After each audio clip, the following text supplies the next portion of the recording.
Yo, you want to get the advantage over your sports book? You'll need to download BetQL, the only app you'll need to make smart bets. Their best bets computer module scans over 350,000 unique bets per year to give you the best bet recommendation for every game across all major sports. And it gives you the reasoning why behind you should place these bets. Their model covers everything from spreads, over-unders, and player prop bets. Don't want to use the model and prefer to do the research yourself?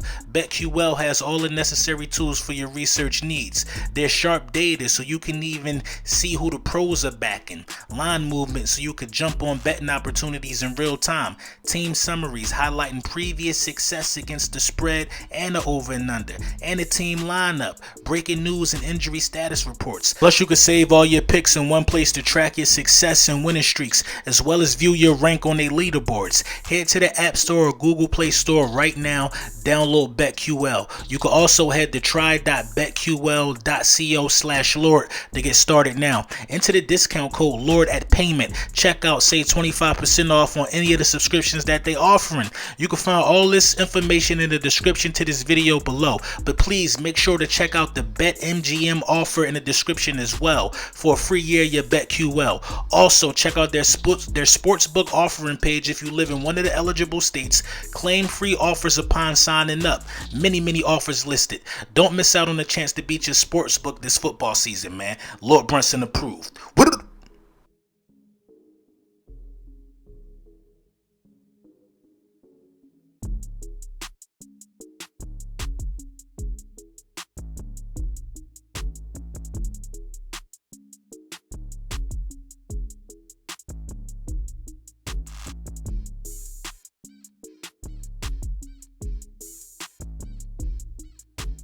Yes, sir. Yes, sir. Yes, sir. You see it, man. BetQL.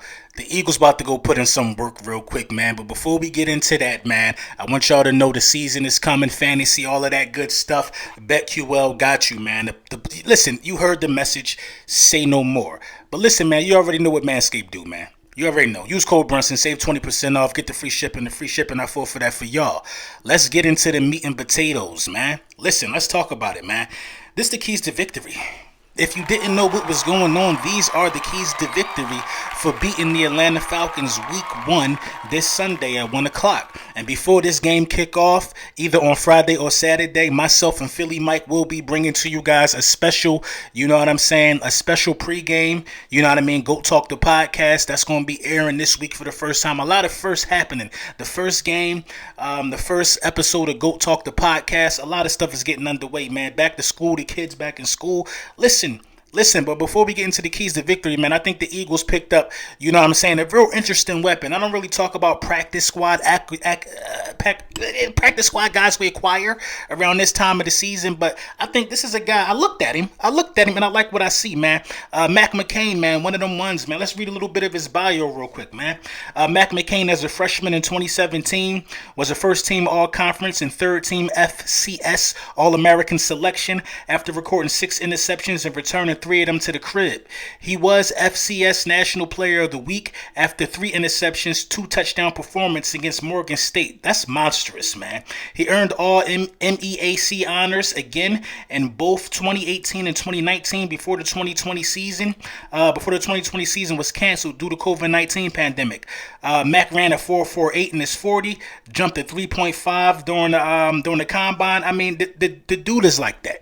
I like what I'm seeing, man. And then when you really look at his measurables, man, you look at the grade that they gave him for a scouting grade, and then you look at the highest cornerback. It's kind of a big dip if you think about it. But, you know, in terms of, you know, his size at 6 feet, you know, he had some concerns. I think he did tear an ACL. The dude is a ball hawk, man. I like what he brings to the table in this cornerback room. He can learn from some guys named Darius Slay. He can learn from some guys named Steven Nelson and Avonte Maddox. They got pro experience.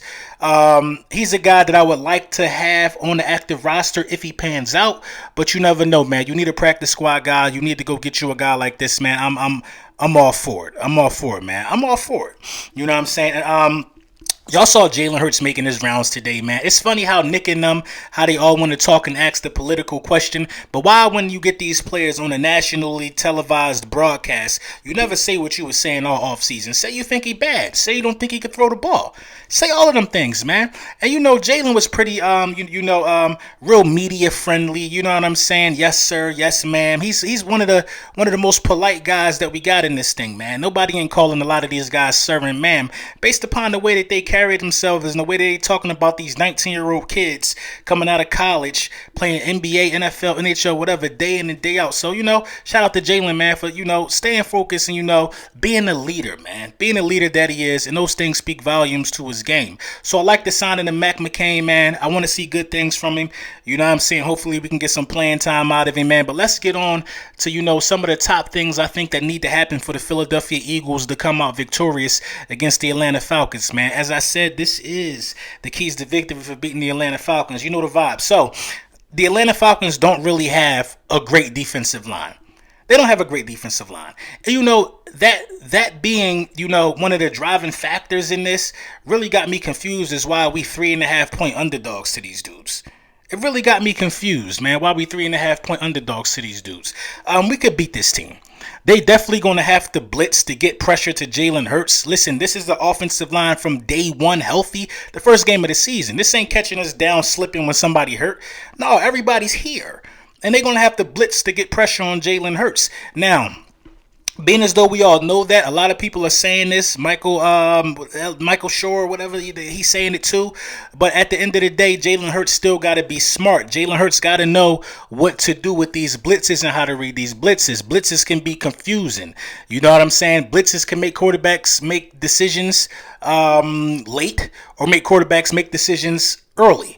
Thus, turning over the ball. Blitzes can create you looking at one guy and somebody coming around and strip sacks. Blitzes create havoc, which is why I believe that if the Philadelphia Eagles would have blitzed more under Jim Schwartz last year, they would have been wildly successful. I think you win the playoffs alone. I think you win the division alone. I'm sorry if you decide to blitz more. But Jalen Hurts got to detect the blitz. Jalen Hurts got to know when to throw it hot. Jalen Hurts got to know when to scramble because there's so many ways to beat a blitz. If they bring in heavy interior pressure, you can go right on the outside with them. You could just destroy them. You know what I mean? You could do a lot of things against the blitz, and Jalen Hurts got to understand that. So that's on Jalen Hurts to know what to do with the blitz. And also the offensive line got to be aware that they're going to be getting blitzed a lot because a lot of people don't believe in Jalen Hurts. A lot of teams are going to blitz Jalen Hurts, I think, just to see if they can rattle him. So running backs got to be aware of that. They got to pick up that extra man. Kelsey got to be able to point out the blitzer, point out everything that's happening as the commander of that offensive line. And Jalen Hurts has to make the right read and remain composed. I think all of those things will happen. I think this is a veteran offensive line who can pick up a blitz. And I don't think Jalen Hurts is going to stand there like a deer in the headlights like Carson Wentz did a lot of the season, and he's going to be successful. So how do you beat the blitz? This part is on the coaches. The coaches have to take advantage of this. The coaches have to, quick slant. The coaches have to get the ball out of his hands fast. The coaches have to utilize the screenplay, and they have to run downhill. Now, the downhill portion of this game plan would have really came into effect had we got a big body running back. Would have ate these dudes alive. We can control time of possession playing against this soft defense for sure. Thus, keeping Matt Ryan, he got a live arm, keeping Matt Ryan off of the field. You know what I'm saying? Playing discipline is another key thing. The defensive side of the ball, this is for these guys. Playing discipline, understanding that they're going to use a lot of misdirection and they're going to try to combat our strong front seven, our strong front four. They're going to try their best to combat that. They don't have a running back that's going to try to beat us to the edge. I kind of like that. I like that right now. Mike Davis is going to try to run it right at us, and we the perfect defensive line that you could try your hand at that against. Fletcher Cox not going for that. Hargrave not going for that. I believe we're going to make some things happen, and we're going to shut down the run. But you got to play discipline. You got to try to mitigate any opportunity that Kyle Pitts can be caught in a mismatch situation as well. This should be a mismatch, being as though how they think about Kyle Pitts on any linebacker should be a mismatch, right? We got to get linebackers that are going to be comfortable with covering these hybrid type players in these type of situations. Now, Kyle Pitts got to show me for me to believe it. I'm not even going to lie to you. I'm not going to go out here and crown this dude and say we got to make a game plan for him. But I will say this. Kyle Pitts has to be accounted for because Julio Jones isn't there. Of course, you got to account for Calvin Ridley, but you got to account for Kyle Pitts as well. They want to prove that they made the right decision, and they're going to feature him early. This is his first game. His first game. They would love to see him come out there and perform, so it wouldn't surprise me if he isn't, involved in the game plan in some way. And constant pressure on Matt Ryan. You got to pressure him. He's a stationary target. He's not looking to move in and outside the pocket, making no moves like that. Matt Ryan is going to stand there and wait for somebody to get open. You got to get there, and getting there is what we do. We were third in pressures. I talked about this all off season. Now it's time for everybody to open their eyes to what I see that this Philadelphia Eagles team can do. Now, the Philadelphia Eagles are going to win this game by the score of 28-17. That is my prediction going into Sunday, and I think we're going to get it done. Listen. On Thursday, I might be live streaming a very, very sad situation. I regret to inform you that the service will be held for the Dallas Cowboys on Thursday. It's a wrap for them week 1. I just don't think this thing is going to last that long over there in Dallas. But shout out to the Cowboys, though, for being the first team to get served in front of the national public this 2021. We've all been waiting for football, and I think it's going to come, man. Listen, man, keep your eyes tuned out for GOAT Talk. Keep your ears to the streets, because we are the streets over here. And listen, man, thank you guys for tuning in. Love y'all, man. You know the vibes.